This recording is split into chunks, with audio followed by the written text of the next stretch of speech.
बच्चों, आज हम 8 क्लास के बच्चे के लिए एक टॉपिक लाए हैं जिसका नाम है चंद्रशेखर आजाद। ये शीर्षक बड़ा रोमांचक है। मनोवैज्ञानिक तथ्य है कि मनुष्य की बलिष्ठता बाहरी नहीं, जितनी भीतरी होती है उतनी बाहर दिखाई नहीं पड़ती है। वास्तविक में कहा गया है कि बाहर से मोटा तगड़ा व्यक्ति दिखने में पराक्रमी दिखाई देता है, किंतु मन से, साहस से और पुरुषार्थ से कमजोर है। वह किसी आंधी तूफान में खोखले पेड़ की तरह एक दिन उखड़कर गिर जाएगा और परिस्थितियां अनुकूल ना हुई तो कभी भी ऊपर न उठ सकेगा।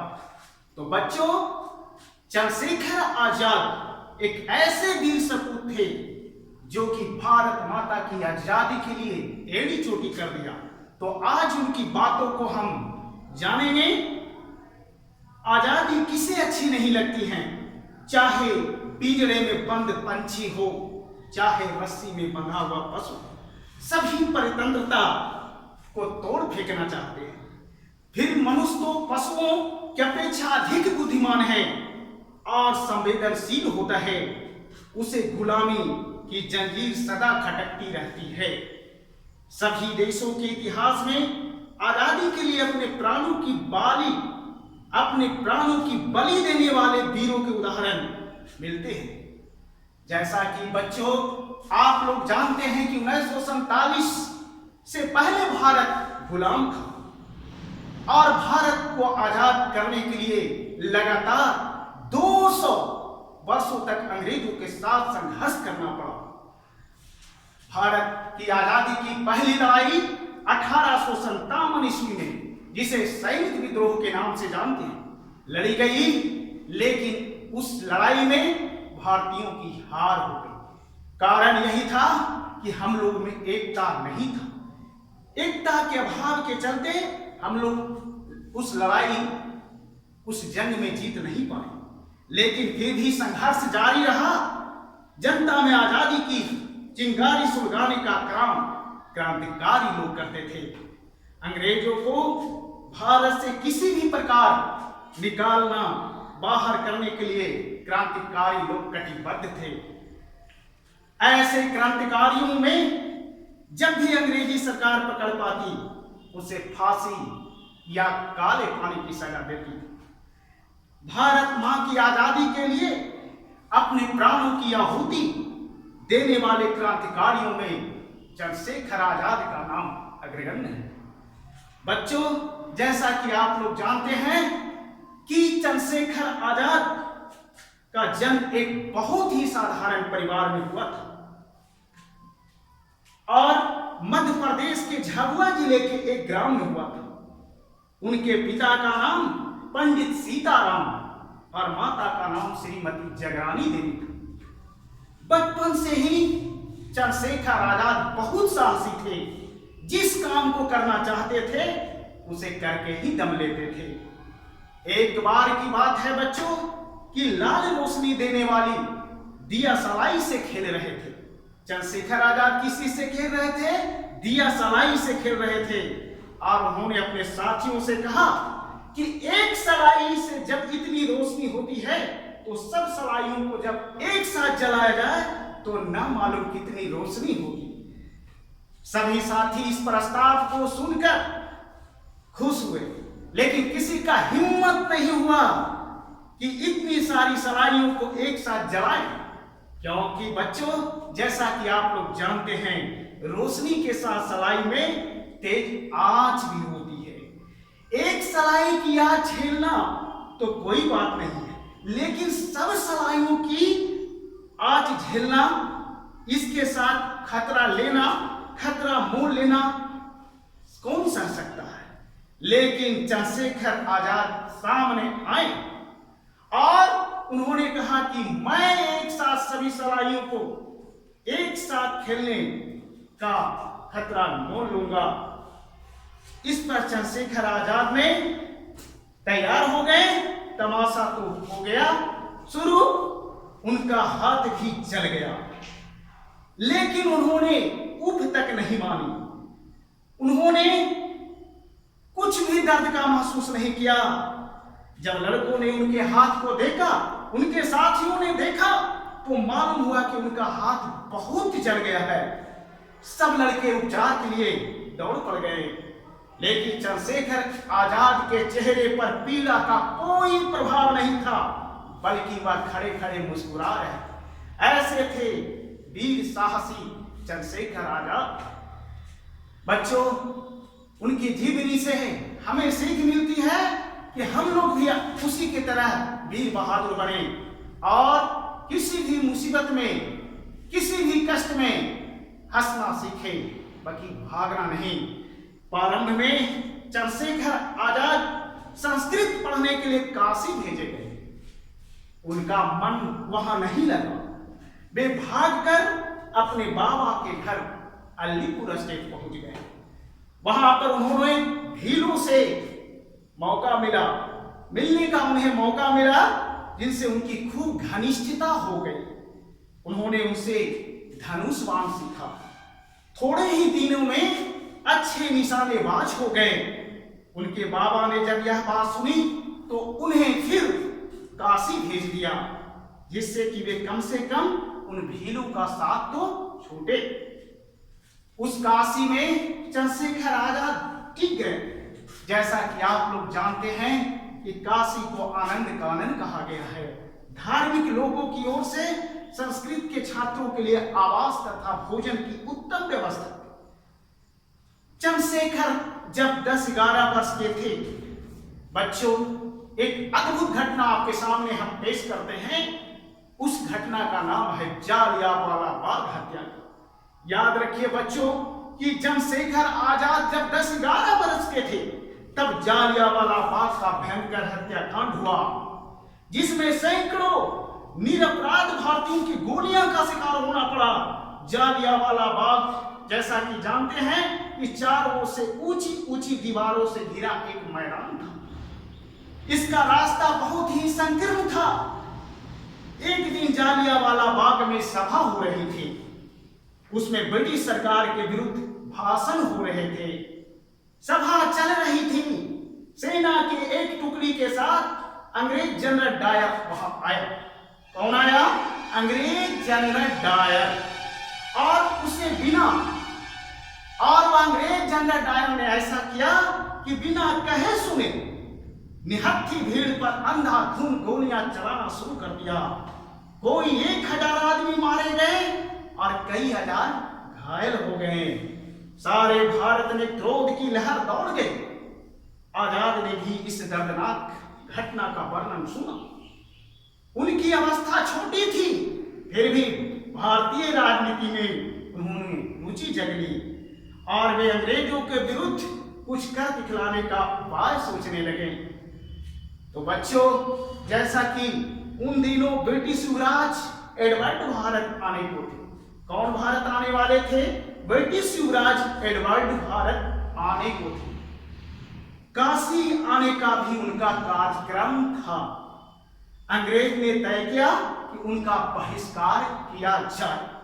इस संबंध में जब गांधी जी ने आंदोलन चलाया तो आजाद भी उसमें कूद पड़े थे। चूंकि उस समय आजाद नवयुवक थे और फिर भी पुलिस ने उन्हें गिरफ्तार कर लिया। मजिस्ट्रेट ने पूछा, तुम्हारा क्या नाम है? उन्होंने अकड़ कर बताया, आजाद। 11-12 वर्ष के बच्चे होने के नाते, वह बालक होने के नाते भी अंग्रेजों ने उन्हें गिरफ्तार कर लिया और उनका नाम पूछा कि तुम्हारा क्या नाम है? अकड़ कर बताया, आजाद। तुम्हारे बाप का नाम क्या है? स्वाधीनता। तुम्हारा घर कहां है? जेल खाना। मजिस्ट्रेट ने आज्ञा दी, इसे ले जाओ और 15 बेत लगाकर छोड़ दो। इस बालक को 15 बेत लगाकर छोड़ दो। उन दिनों बेत की सजा बहुत ही क्रूरतापूर्ण था बच्चों। जैसा कि पंडित जवाहरलाल नेहरू ने अपनी आत्मकथा में इस प्रकार लिखा, उसे सजा देने का जो तरीका बताया गया है कि उस चंद्रशेखर आजाद को नंगा करके बेत लगाने वाली टिकटी से बांध दिया गया। बेद एक एक कर उसका पीठ पर पड़ते और उसकी चमड़ी उड़ेल डालते, पर वह बेद के साथ चिल्लाता, भारत माता की जय, महात्मा गांधी की जय। सब लड़का, वह लड़का तब तक नारा लगाता रहा जब तक बेहोश ना हो सका। इस घटना के बाद ही चंद्रशेखर नामक बालक जो है आजाद के नाम से जाना गया। तो उन्हीं दिनों भारत के क्रांतिकारी अपना संगठन बनाया, चंद्रशेखर आजाद उनसे प्रभावित हुए और उनके दल में शामिल हो गए। क्रांतिकारियों का कहना था कि अंग्रेज अहिंसात्मक रीति से नहीं माने, बल्कि उन्हें भय दिखाकर हम लोग उससे मुकाबला करेंगे। चंद्रशेखर आजाद जिस क्रांतिकारी दल के सदस्य बने रहे वह बड़ा था, सारे भारत में उनकी शाखाएं फैली थी। क्रांतिकारी दल के सामने बहुत सी व्यवहारिक समस्याएं थी। जितने भी क्रांतिकारी लोग थे उनके साथ समस्या थी।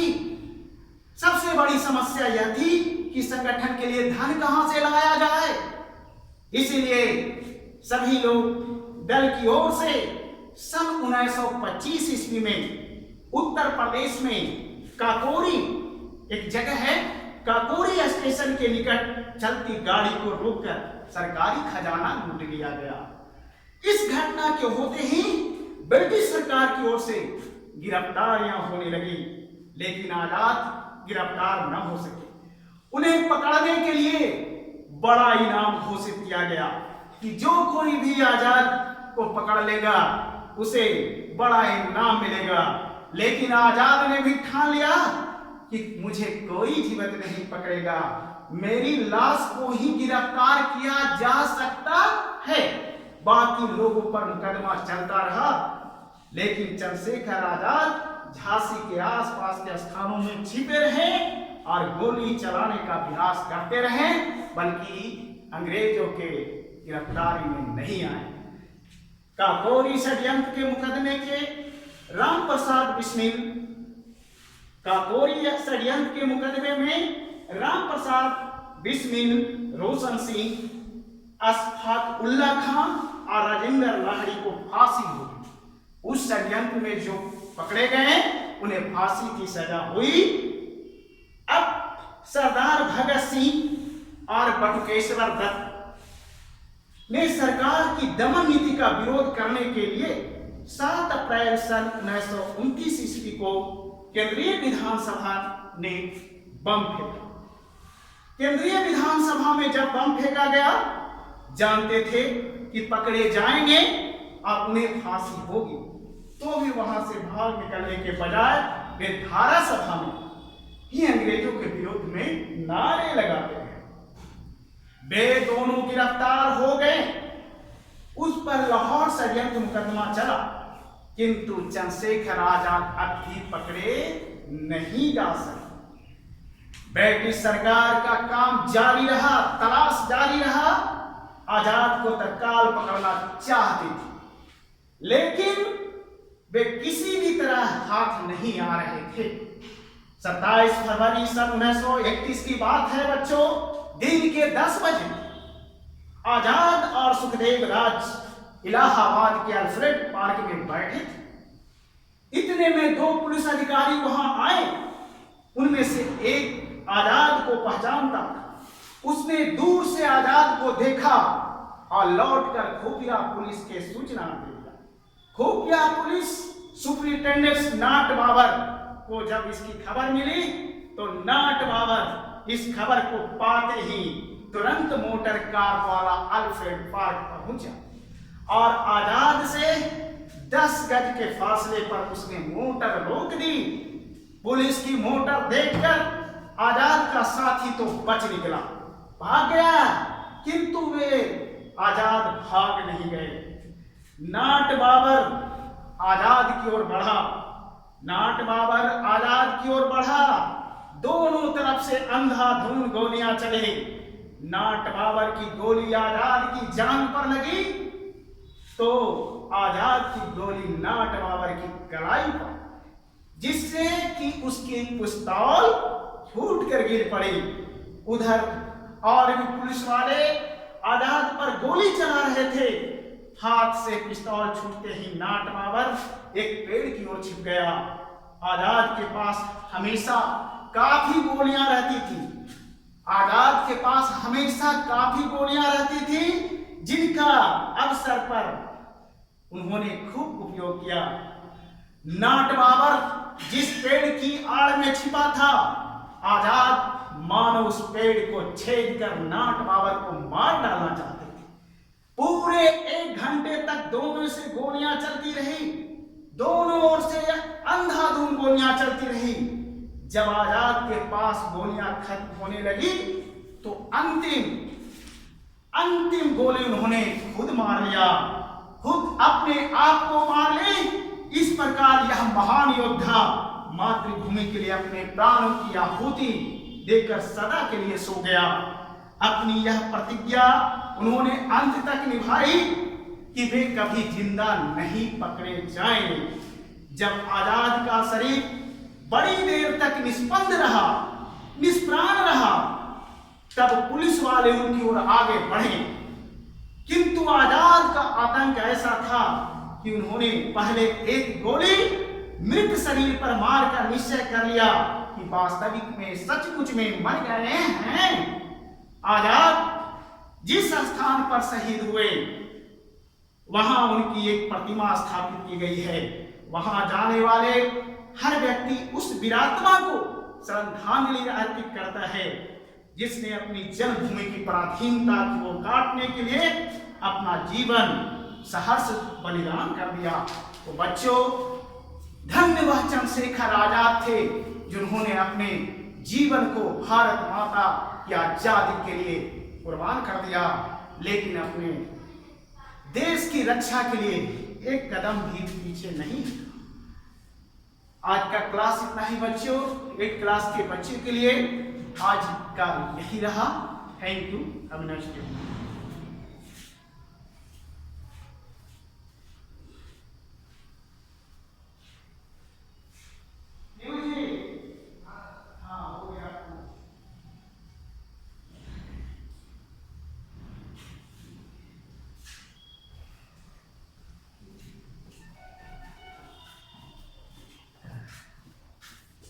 उसको थोड़ा रिप्लाई दे।